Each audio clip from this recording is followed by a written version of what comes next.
Praise దిలాడండి. బాగున్నారా? సర్వాధికారి కృపాసత్య సంపూర్ణుడు ఆది సంభూతుడైనటువంటి యేసుక్రీస్తు వారి అతి శ్రేష్టమైన నామంలో మీ అందరికీ నిండు హృదయపూర్వకమైనటువంటి వందనాలు. ఈ యొక్క ఉదయకాల సమయంలో లేఖన భాగంలో నుంచి అరణ్యంలో సిలువ అని చెప్పి ఇజ్రాయేలు జనాంగాన్ని దేవాది దేవుడు నడిపిస్తున్నటువంటి సమయంలో ప్రత్యక్షపు గుడారము చుట్టూ 12 గోత్రాల వారు ఏ విధంగా ఉన్నారో అనేటటువంటి విషయాన్ని మనం ధ్యానం చేసుకుంటూ వస్తున్నాము. తూర్పు దిక్కున ఉన్నటువంటి యూదా, ఇస్సాకారు, జెబూలూను గోత్రాల వారి గురించి మనము ధ్యానం చేస్తున్నాం. గత వాక్యంలో మనం ధ్యానం చేసినటువంటి విషయం ఏంటంటే యూదా గోత్రం ఆదికాండము 49వ అధ్యాయము 5 నుంచి 11 వరకు మనము చూసినప్పుడు యూదా, నీ సహోదరులు నిన్ను స్తుతించెదరు, నీ చేయి నీ శత్రువుల మెడ మీద ఉండును, నీ తండ్రి కుమారులు నీ ఎదుట సాగిలపడుదురు అంటూ యాకోబు భక్తుడు తన యొక్క అవసానమైనటువంటి దశలో లేకపోతే వృద్ధాప్యంలో తన బిడ్డలందరినీ కూడా ఆశీర్వదించటాన్ని మనము చూస్తూ వస్తున్నాం. యూదా అంటే స్తుతి అని చెప్పి స్తుతించే జనాంగంగా యేసు పాదాల చెంత తూర్పు దిక్కునున్నటువంటి మనము ఆయన పాదాల చెంత చేరినటువంటి యూదా జనాంగము చేయవలసినటువంటి పని ఏంటంటే స్తుతించాలి అని చెప్పి శిలువ ధ్యాన కూడికల్లో ఈ లెంట్ డేస్లో ఉంటున్న మన యొక్క జీవితాల్లో యేసయ్య పాదాల చెంత చేరి మనము దేవాది దేవుణ్ణి స్తుతించే అనుభవంలోనికి మనం వచ్చినప్పుడు మన యొక్క జీవితాల్లో ఏ మేలు ఆశీర్వాదము పొందుకుంటాము అనేటటువంటి విషయము గడిచినటువంటి లేఖనంలో మనం పరిశీలన చేస్తాం. ఇటు సమయంలో 2వ గోత్రమైనటువంటి ఇస్సాకారును గురించి మనం ఆలోచన చేద్దాం. ఇస్సాకారు అనేటటువంటి మాటకు ప్రతిఫలము, బాడుగా, కూలి లేకపోతే జీతము అనేటటువంటి అర్థాలను మనము చూస్తుంటాం. అందుకని లేఖన భాగంలో ప్రకటన గ్రంథము 22వ అధ్యాయము 12వ వాక్యంలో, ఇదిగో త్వరగా వచ్చుచున్నాను, వాని క్రియ చొప్పున వానికి ఇచ్చుటకు నేను సిద్ధపరిచిన జీతము నా యొద్ద ఉన్నది. ఏమంటున్నారండి? యేసుక్రీస్తు ప్రభువారంట త్వరగా వస్తున్నారంట. మనము చేసినటువంటి క్రియకు జీతము ఆయన దగ్గర సిద్ధపరిచాను అన్న మాటను మనం చూస్తున్నాం. ఇక్కడ ఇస్సాకారు అనేటటువంటి మాటకు అర్థం ఏంటంటే జీతము అనుకుంటున్నాం.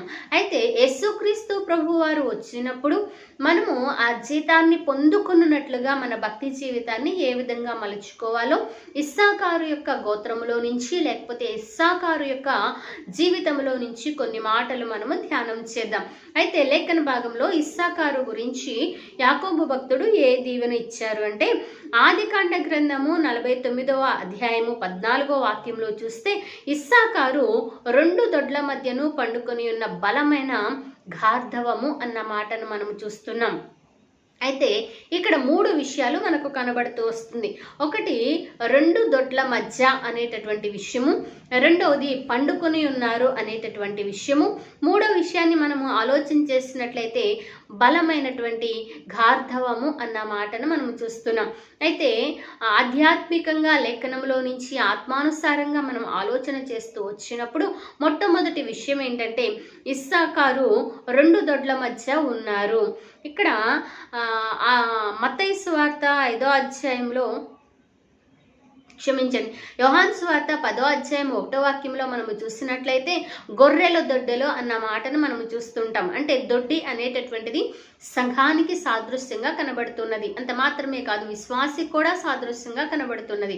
ఈనాటి దినాల్లో విశ్వాసికి మధ్య నిలిచేటటువంటి వారిగా, అంత మాత్రమే కాదు ఆనాటి దినాల్లో ఒక గోత్రానికి ఇంకొక గోత్రానికి, ఒక అధిపతికి ఇంకో అధిపతికి వారు మధ్యవర్తులుగా ఉండి మంచి పని చేస్తున్నటువంటి వారిగా లేఖనము మనకు తెలియపరుస్తూ వస్తుంది. అలాగే ఈనాటి దినాల్లో సంఘాల్లో అనేకమైనటువంటి డినామినేషన్స్ ఈ లోకంలో మనం చూస్తూ వస్తున్నాం. ఒక్కొక్క దానికి ఒక్కొక్క పద్ధతిని వారు అవలంబిస్తూ వస్తుంటారు కదండి.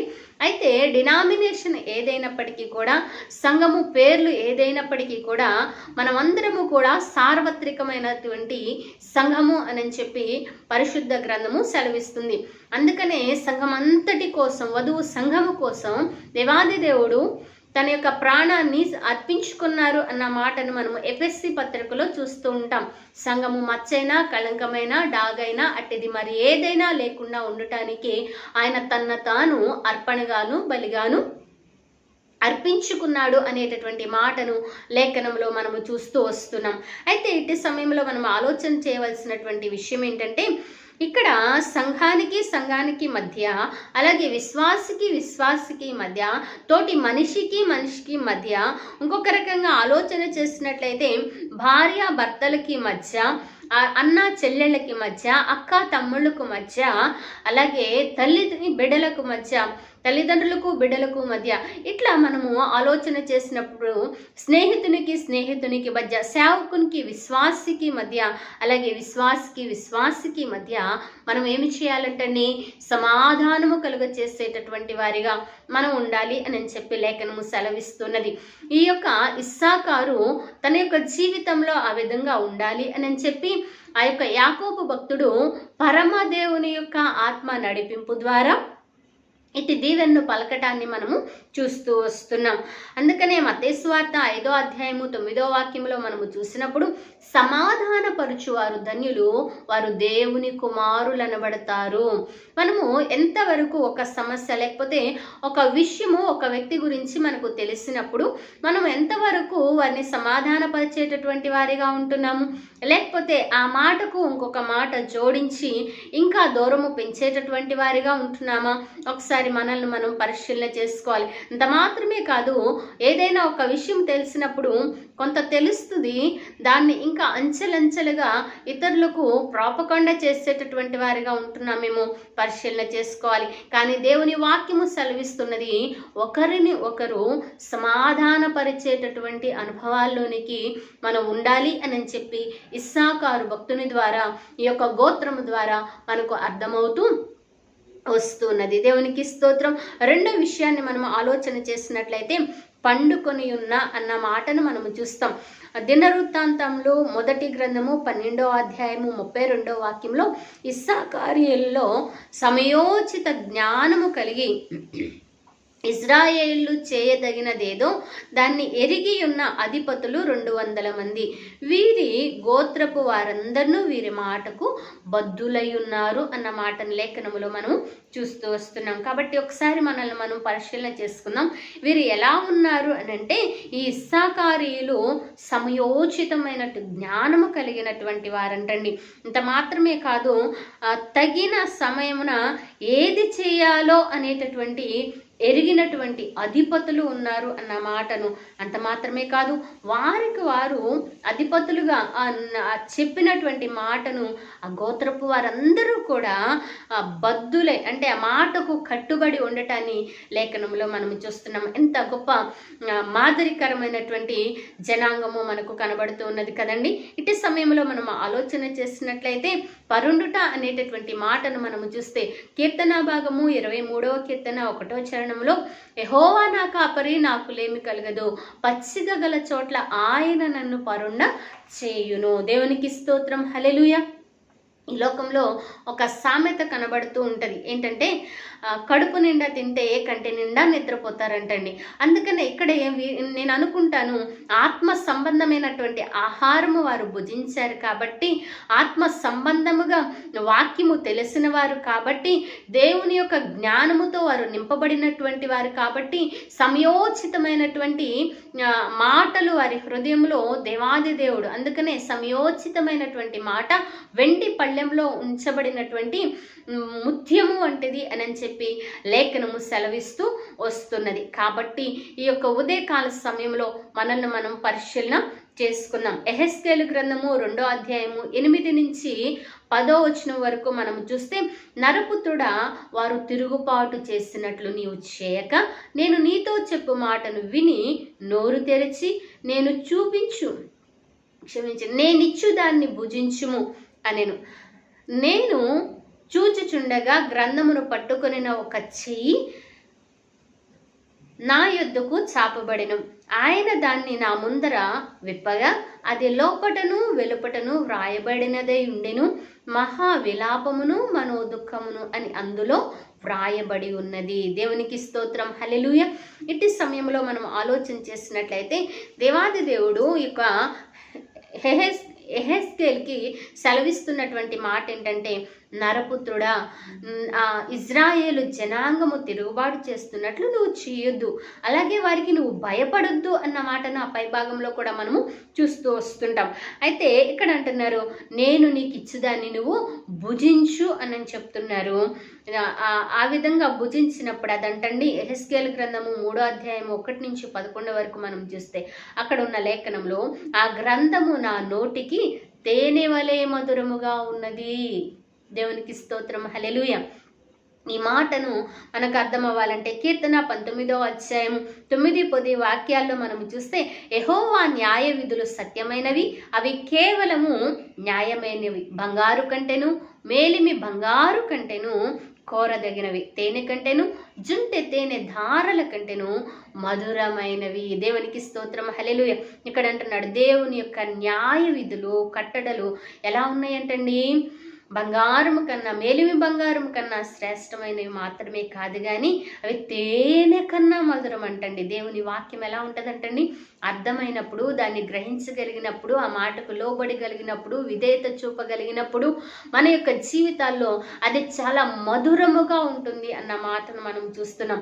ఇక్కడ యెహెజ్కేలు భక్తుని మనం చూసినట్లయితే ఆయనకి దేవుడు సెలవిస్తున్నటువంటి మాట ఏంటంటే, వారు వినను వినకపోయినను నీవు వెళ్ళి ఈ మాటను నీవు తెలియపరచు. నేను అన్యజనుల ఎద్దకు పంపించటం లేదు, ఇజ్రాయేల్ ఎద్దకే పంపిస్తున్నాను. వారు తిరుగుబాటు చేసేటటువంటి మనస్సు కలిగిన వారు, అంత మాత్రమే కాదు కానీ వారి మనస్సును కఠినపరుచుకున్నారు అన్న మాటను లేఖనములో మనం చూస్తూ వస్తున్నాం. కాబట్టి అటువంటి కఠినపరుచుకున్నటువంటి వారి దగ్గర నీ మనస్సును కూడా నేను కఠినపరుస్తున్నాను. ఎందుకంటే వారు విన్నా వినకపోయినా వాక్యం చెప్పు అంటున్నారు. ఒకవేళ వాక్యం చెప్పేటప్పుడు నేను ఎందుకు ఇంత ప్రయాసపడుతున్నాను, నా ప్రయాస వల్ల ఉపయోగం ఏంటి అని చెప్పి ఒకవేళ నువ్వు బాధపడతావేమో, అందుకని నీ మనసును కూడా నేను కఠినపరుస్తున్నాను అని చెప్పి ఉండవచ్చండి. నేను అనుకుంటాను చాలా సందర్భాల్లో మనుషులుగా మనం పరిచర్య చేస్తూ వస్తున్నప్పుడు, సంఘము ప్రారంభ దినాల్లో చాలా కొద్దివారిగా ఉన్నప్పుడు ఒకరిద్దరితోనే ప్రారంభమవుతూ వస్తూ ఉంటుంది. ఒకరిని చూసి ఒకరు సంఘానికి వస్తూ ఉంటారు, వాళ్ళు వచ్చారండి, లేకపోతే వాళ్ళు వచ్చినప్పుడు నేను వస్తానండి అని చెప్పి మాట్లాడేటటువంటి వారిని మనం చూస్తాం. కానీ యేసుక్రీస్తు ప్రభువారు సశరీరులుగా ఉన్నప్పుడు ఒక్కరి దగ్గరికైనా తాను వెళ్ళి ఒక్క ఆత్మ నశించిపోట దేవునికి ఇష్టం లేదు. అందుకనే దేవుని వాక్యంలో మత్తయి సువార్తలో మనం చూస్తే ఒక్క పాపి రక్షింపబడ్డ పరలోకం ఉందంటండి, అది పండగగా సంతోషాన్ని కలుగజేస్తుందంటండి. దేవునికి స్తోత్రం, హల్లెలూయా. కాబట్టి ఎంతమంది సంఘము ఉన్నారు అని కాదు కానీ సంఘములో ఉన్నటువంటి వారు ఆత్మానుసారంగా వాక్యానుసారంగా ప్రార్థనా పూర్వకంగా దేవుని వాక్యానికి కట్టుబడి దేవుని వాక్యానికి విధేయులు ఉంటున్నారా లేదా అనేటటువంటిది చాలా ప్రాముఖ్యమైనటువంటి విషయం. దేవునికి స్తోత్రం, హల్లెలూయా. చాలా సందర్భాల్లో వాక్యం ప్రకటిస్తున్నప్పుడు సంఘము ప్రారంభ దినాల్లో అభివృద్ధి కానప్పుడు మనుషులు కృంగిపోతూ వచ్చేటటువంటి పరిస్థితిని చూస్తాం. కానీ యేసుక్రీస్తు ప్రభువారిని మనము చూసుకున్నప్పుడు ఆయన ఒక్కరుగా ఉన్నటువంటి సమరయ స్త్రీ దగ్గరకు ఆయన వెళ్ళటాన్ని మనం చూస్తున్నాం. గెరాసిము ప్రాంతంలో శానా అని దెయ్యములు పట్టినటువంటి వ్యక్తి దగ్గర ఒక్కరే ఉన్నారు, అక్కడికి వెళ్ళటాన్ని మనము చూస్తున్నాం.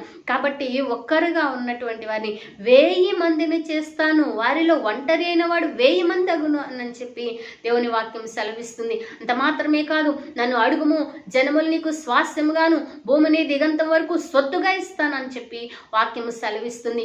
ఇట్టి సమయంలో మనము దేవుని సన్నిధిలో సేవకులముగా ఆయన పాదాలు పట్టుకున్నప్పుడు మన యొక్క మనస్సులు దేవుడు ధైర్యపరిచేటటువంటి వారిగా, దేవుడు మనకిచ్చినటువంటి బాధ్యత ఏంటంటే దేవుని మాటలను ఇతరులకు ప్రచురము చేయాలి. అంత మాత్రమే కాదు, రక్షింపబడినటువంటి ప్రతి విశ్వాసి దేవుడు నా రక్షకుడు అని అంగీకరించి బాప్తిసము తీసుకున్నటువంటి ప్రతి ఒక్క విశ్వాసి కూడా చేయవలసినటువంటి పని ఏంటంటే దేవుని గురించి ఈ యొక్క స్వార్థను ప్రకటించాలి అన్న మాటను కొరింథీ రాసినటువంటి మొదటి కొరింథీ పత్రికలో మనము చూడగలుగుతూ వస్తూ ఉంటాం. ఆయన రొట్టె ద్రాక్షారసము తీసుకునేటప్పుడు ఇవి చెప్తూ నన్ను జ్ఞాపకము చేసుకోవడానికి చేయండి అంటూ దాని గురించి ప్రచురపరచండి అన్న మాటను మనం చూస్తున్నాం. మరి దేవుని సన్నిధిలో దేవుని సేవకులుగా మనం ఒకవేళ కృంగిపోతూ ఉన్నామేమో, సేవ పరిచర్య గురించి అభివృద్ధి గురించి వచ్చుచున్న వారు కొన్ని ఆకర్షణలకు లోనే వేరే వేరే సంఘాలకు వెళ్ళిపోతున్నటువంటి పరిస్థితులు కూడా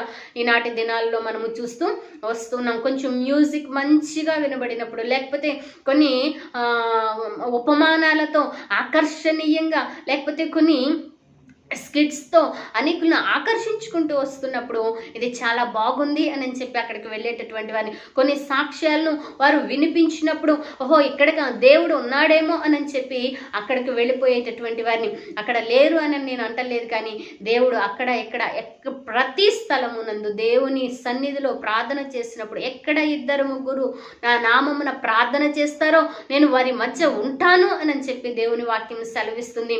హంగు ఆర్భాటాలు జనాలు ఉన్న చోట మాత్రమే కాదు, కానీ దేవుని పాదాలను పట్టుకున్నప్పుడు నిజముగా మొర్రపెట్టువానికి నేను సమీపముగా ఉన్నాను అని చెప్పి దేవుని వాక్యము సెలవిస్తున్నది. కాబట్టి ఈనాటి దినాల్లో సేవకులుగా మనం కృంగిపోన అవసరం లేదు.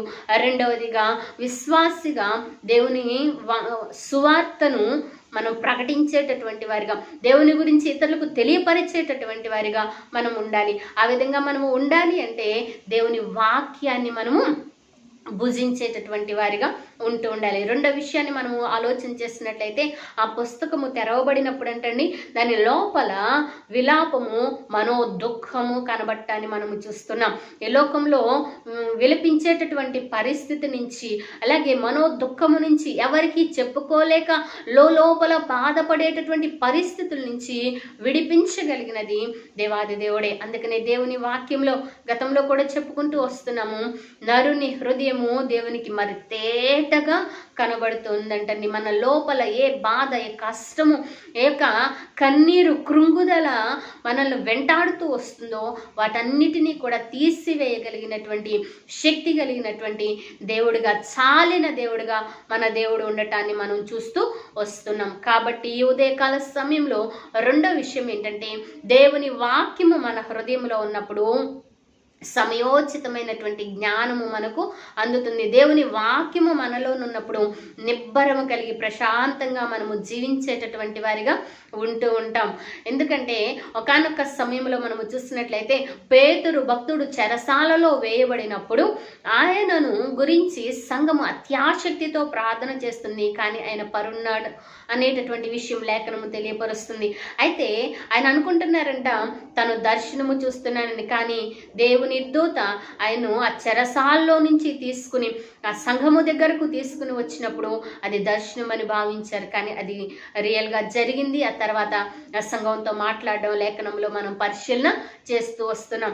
ఎందుకు అనంటే దేవుని వాగ్దానాలు ఎప్పుడూ కూడా నిరర్ధకం కావు, కానీ ఆయన చేసిన వాగ్దానాలు అన్నీ అవునన్నట్టుగా ఉన్నాయి అని చెప్పి వాక్యం సెలవిస్తుంది. ఒకానొక సమయమందు దేవుని నిర్ణయ కాలంలో ఈ లోకం మనుషులు అంటూ ఉంటారు, ఆలస్యాలు ఎప్పుడూ అలక్ష్యం కావయ్యా అని చెప్పి ప్రార్థన చేస్తుంటారు. దేవుడు ఆలస్యము చేసేటటువంటి దేవుడు కాదు, అలాగే త్వరపడి చేసేటటువంటి వాడు కాదు. దేవుడికి ఒక నిర్ణయ కాలం ఉంది.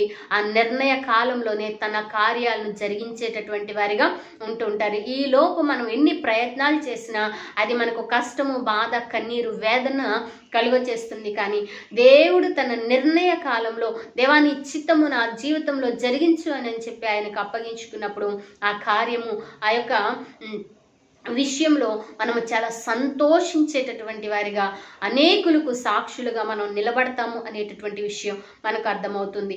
రెండో విషయం ఏంటంటే, దేవుని వాక్యము మన హృదయంలో ఉన్నప్పుడు మనము సియోను కొండవలే, నిత్యము కదలని సియోను కొండవలే స్థిరులుగా ఉంటాము అని చెప్పి మనకు అర్థమవుతుంది. అందుకనే ఆయన క్షేమముగా పరున్నాడు అనేటటువంటి విషయం తెలుస్తున్నది. ఆ తర్వాత మనము చూసినట్లయితే ఆయన మనుషులకు భయపడలేదు, వాక్య ప్రత్యక్షత కలిగి ఉన్నాడు, సమయోచిత జ్ఞానము కలిగి ఉన్నాడు, దేవుని మాటకు విధేయత కలిగినటువంటి వారిగా ఈ యొక్క ఇస్సాకారు జనాంగాన్ని మనము చూస్తూ వస్తున్నాం. మూడో విషయం ఏంటంటే బలమైనటువంటి గాడిద అన్న మాటను మనము చూస్తున్నాం. గాడిద గురించి ఎవరైనా చెప్తే వెట్టి చాకర్లు చేయడానికి ఉపయోగించేదిగా మనము చూస్తుంటాం. కానీ ఈ లోకంలో యేసుక్రీస్తు ప్రభు వారు దేనిని ఎంచుకున్నారో తెలుసండి? అందరూ తృణీకరించి వెట్టి చాకరికి ఉపయోగించేటటువంటి గాడిద మీదే ఆయన ఎక్కి రావటాన్ని మనం చూస్తున్నాం. అందుకని యోహాను సువార్త 12వ అధ్యాయము 14వ వాక్యంలో మనము చూసినప్పుడు, సియోను కుమారి భయపడకు, ఇదిగో నీ రాజు గాడిద పిల్ల మీద ఆసీనుడై వచ్చుచున్నాడు. దేవునికి స్తోత్రం, హల్లెలూయా. ఎలా వస్తున్నారంటండి? గాడిద మీద ఆసీనుడై వస్తున్నారంట. మరి మన మీద దేవుడు ఆసీనుడై ఉన్నాడా? మనలో దేవుడు ఉన్నాడా? దేవుణ్ణి ప్రకటించేటటువంటి, దేవుణ్ణి మోసేటటువంటి గాడిదలంగా మనం ఉంటున్నామా? మనల్ని మనం పరిశీలన చేసుకుందాం. ఇక్కడ బలమైన గాడిద, దేవాది దేవుడు బలవంతుడైనటువంటి దేవుడును వారు ధరించుకున్నటువంటి వారిగా ఉండటాన్ని మనం చూస్తున్నాం. కాబట్టి మనము కూడా అట్టి గొప్ప దేవుణ్ణి మనము ధరించుకునేటటువంటి వారిగా ఉంటూ ఉండాలి. రెండో విషయం మనం ఆలోచించేస్తే, దినవృత్తాంతంలో మొదటి గ్రంథము 12వ అధ్యాయము 40వ వాక్యంలో మనము చూస్తే, ఇజ్రాయేళ్లకు సంతోషము కలిగి ఉండెను గనుక ఇస్సాకారు, జెబూలూను, నఫ్తాలి అను వారి పొలిమేర వరకు వారికి విస్తారమైన గాడిదల మీదను, ఒంటెల మీదను, కంచరగాడిదల మీద, ఎద్దుల మీదను ఆహారములైన పిండి వంటలను, అంజూరపు అడలను, గొర్రెలను, పశువులను విస్తారముగా తీసుకుని వచ్చిరి. దేవునికి స్తోత్రం, హల్లెలూయా. ఎలా తీసుకొచ్చారంటండి? ఏమేమి తీసుకొచ్చారంట? పిండి వంటకాలైనటువంటి అంజూరపు అడలను, ఇంకా విస్తారమైన పశు సంపద గొర్రెలను తీసుకొచ్చారు అన్న మాటను మనము చూడగలుగుతూ ఉంటాం. అంటే ఇక్కడ మనుషులకు కూడా ఉపయోగపడేటటువంటి సాధనముగా మనకు కనబడుతున్నది. మరి మనము కూడా మనుషుల యొక్క భారాన్ని మనము భరించేటటువంటి వారంగా ఉన్నామా? దేవుని వాక్యం సెలవిస్తుంది, నశించిపోవచ్చున్న నా జనాంగం కోసం నా కన్ను కన్నీటి ఊటగా చేయండి, నా తలను జలమయంగా చేయండి అని చెప్పి ఇర్మియా భక్తుడు ప్రార్థన చేయడాన్ని మనం చూస్తూ ఉంటాం. మరి మనం ఎంతవరకు ప్రార్థన చేయగలుగుతున్నాం? మనము సంతోషంగా ఉండాలి, మనము నెమ్మదిగా ఉండాలి అంటే తిమోతి రాసినటువంటి మొదటి పత్రిక 2వ అధ్యాయం 1వ వచనంలో మనం చూస్తే, మనము నెమ్మదిగాను సుఖంగాను జీవించినట్లు రాజుల కోసం, అధికారుల కోసం, మనుషులందరి కోసం ప్రార్థనలు, యాచనలు, విజ్ఞాపన చేయాలి అని చెప్పి దేవుని వాక్యము సెలవిస్తూ వస్తుంది. కాబట్టి ఈ యొక్క సమయంలో మనం ఆలోచించేద్దాం. బలమైనటువంటి గార్ధవము అంటున్నారు.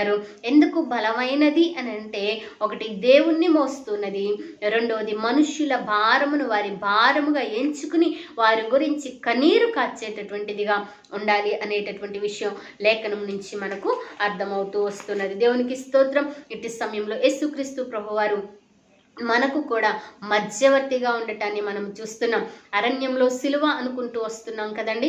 అరణ్యంలో సిలువ ఏ విధంగా నెరవేర్చబడిందంటే, ఇస్సాకారు యొక్క గోత్రంలో ఏ విధంగా నెరవేర్చబడింది అని అంటే, ఆయన మధ్యవర్తిగా ఉన్నాడు. మొదటి తిమోతి పత్రిక 2వ అధ్యాయం 5వ వాక్యంలో మనము చూస్తే, దేవుడు ఒక్కడే, దేవునికి మనుషులకును మధ్యవర్తి ఒక్కడే, ఆయన క్రీస్తు యేసును నరుడు. ఈయన అందరి కొరకు విమోచన క్రయధనముగా తన్ను తాను సమర్పించుకొనెను అన్న మాటను లేఖనములో మనము చూస్తూ వస్తున్నాం. యేసుక్రీస్తు ప్రభువారు మధ్యవర్తిగా ఉన్నారు. ఈ యొక్క ఇస్సాకారు జనాంగానికి, గోత్రానికి చెప్తున్నటువంటి మాట, మీరు రెండు దొడ్ల మధ్య మధ్యవర్తిత్వాన్ని, మీ మధ్య ఉండండి అని చెప్పటాన్ని మనం చూస్తున్నాం. రెండో విషయం, సమాధానకర్త. హెబ్రీ పత్రిక 13వ అధ్యాయము 20వ వాక్యంలో, యేసు అను మన ప్రభువును నిత్యమైన నిబంధన సంబంధమగు రక్తమును బట్టి మృతులలో నుండి లేపిన సమాధానకర్తయగు దేవుడు. దేంట్లో నుంచి లేపాడంటండి?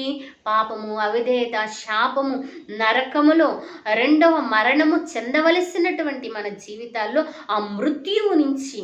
అందుకని స్టీవెన్ అన్న గారు ఒక పాట రాస్తుంటారు కదండి, ఒకేసారి జన్మిస్తే 2 సార్లు చావాలి, 2 సార్లు జన్మిస్తే ఒకేసారి శరీరంతో చనిపోతాం, ఆత్మతో మనము జీవించేటటువంటి వారిగా ఉంటాము అని చెప్పి లేఖనము సెలవిస్తూ వస్తున్నది. ఇక్కడ యేసుక్రీస్తు ప్రభువారు ఎలా ఉన్నారంటని? సమాధానకర్తగా ఉన్నారు. అక్కడ ఇజ్రాయేలు జనాంగమైనటువంటి ఇస్సాకారు గోత్రికులు కూడా సమాధానపరిచేటటువంటి వారిగా ఉండటాన్ని మనము చూస్తూ వస్తున్నాం. ఆ తర్వాత మనము చూసినట్లయితే మన భారము భరించువాడు యేసయ్య. మన కీర్తన భాగము 68:19 మనం అనుదినము ఆయన మన భారము భరించుచున్నాడు. దేవుడే మా రక్షణకర్తై ఉన్నాడు. మనల్ని రక్షించేటటువంటి రక్షణకర్తగా ఆయన ఉండటాన్ని మనము చూస్తూ వస్తున్నాం. కాబట్టి మన భారాలు భరించేటటువంటి వారిగా ఉంటున్నారు. కాబట్టి మన ప్రతి బాధను దేవుని మీద మనము మోపగలిగినప్పుడు మన యొక్క జీవితాల్లో ఆ బాధ నుంచి విడుదల అనుగ్రహించే సంతోషాన్ని మనం పొందుకుంటాం. ఆయన రక్షణకర్తగా మన జీవితాల్లో ఉంటూ ఉంటారు. కాబట్టి ఇట్టి సమయంలో మనం ఆలోచన చేయవలసినటువంటి విషయము, ఇస్సాకారీయులు కానీ మనము కానీ ఏ విధంగా ఉండాలి అని కోరుకుంటున్నారంటే మధ్యవర్తులుగా మనము ఉండాలి. యేసుక్రీస్తు ప్రభువారు దేవునికి నరునికి మధ్యవర్తిగా ఎలా ఉన్నారో, ఇస్సాకారు జనాంగము మనిషికి ఒక దొడ్డికి మధ్య వారు ఎలా ఉన్నారు మధ్యవర్తిత్వంగా మనము కూడా మన తోటి వారికి దేవుని చెంతకు నడిపించేటటువంటి మధ్యవర్తులుగా మనం ఉండాలి అని చెప్పి దేవుని వాక్యం ద్వారా మనకు అర్థమవుతుంది. రెండవది మనము చూసినట్లయితే ఆయన సమాధానకర్త అన్న మాటను మనము చూస్తున్నాం. దేవుని సన్నిధిలో దేవుని వాక్యము చేత మనము నింపబడినప్పుడు మన యొక్క జీవితాల్లో ఆ వాక్యము సమాధానాన్ని కలుగచేసి ప్రశాంతతను కలుగచేసి మంచిగా నెమ్మదిగా ఉండేటటువంటి జీవితాన్ని మనకు అనుగ్రహిస్తూ వస్తుంది. మూడో విషయాన్ని మనం ఆలోచన చేస్తున్నట్లయితే దేవుడు మన భారాలను వస్తున్నారు. మనము కూడా దేవుని భారమైనటువంటి ఆత్మల రక్షణ అనేటటువంటి భారమును మన మీద మనం వేసుకుంటూ ఇతరులకు మేలుకరంగా దేవుని నామానికి మహిమార్థకరంగా మనము జీవిద్దాం. అట్టి కృపను ఈ మాటలు వీక్షిస్తున్న ప్రతి ఒక్కరికి కూడా దేవాది దేవుడు అనుగ్రహించునుగాక. ఈ యొక్క అరణ్యంలో సిలువ అనేటటువంటి మాటలో మనము చూస్తున్నాం. తూర్పు దిక్కును ఉన్నటువంటి యూదా, ఇస్సాకారు, జెబూలూను గోత్రాల్లో రెండు గోత్రాల గురించి మనం జ్ఞాపకం చేసుకున్నాం. యూదా గోత్రం వలె దేవుణ్ణి స్తుతించే వారిగా ఉండాలి. ఇస్సాకారు గోత్రం వలె దేవునికి మానవునికి మధ్యవర్తులుగా మనం ఉండాలి అని చెప్పి తద్వారా దేవుడు మనకు జీతాన్ని సిద్ధపరిచి ఉన్నాడు అన్న మాటను మనం జ్ఞాపకం చేసుకుని మన క్రియలకు ప్రతిఫలము దేవుడు ఇస్తాడు అని చెప్పి ప్రభువునందు మన ప్రయాస వ్యర్థము కాదు అని చెప్పి మనుష్యుల వైపు మనం చూడక దేవుని వైపు మనం చూద్దాం. దేవుడిచ్చేటటువంటి జీతాన్ని, ప్రతిఫలాన్ని, ఆశీర్వాదాన్ని, మెప్పును మనం పొందుకుందాం. అట్టి కృపా దేవాది దేవుడు మనందరికీ అనుగ్రహించునుగాక. ఆమేన్. చిన్న ప్రార్థన అండి. పరిశుద్ధుడు అయిన తండ్రి, మహోన్నతుడా, మీకు స్తోత్రాలు. విత్తబడిన వాక్యాన్ని మా అందరి హృదయాల్లో నీరు కట్టి ఫలింపచేయండి. ఇది వీక్షిస్తున్నటువంటి నాయన ప్రతి ఒక్కరి జీవితాల్లో మీరు చాలిన దేవుడిగా మీరు నిలిచి మీ యొక్క వారి యొక్క భారములు నాయన మీరు తీర్చమని ప్రార్థిస్తూ సమస్త ఘనత మహిమ ప్రభావములు మీ నామానికి ఆరోపిస్తూ యేసయ్య ఉన్నతమైనటువంటి నామమున ప్రార్థించి అడిగి వేడుకను పొందుకుని నాము తండ్రి. ఆమేన్. ప్రైజ్ ది లార్డ్ అండి. May God bless you.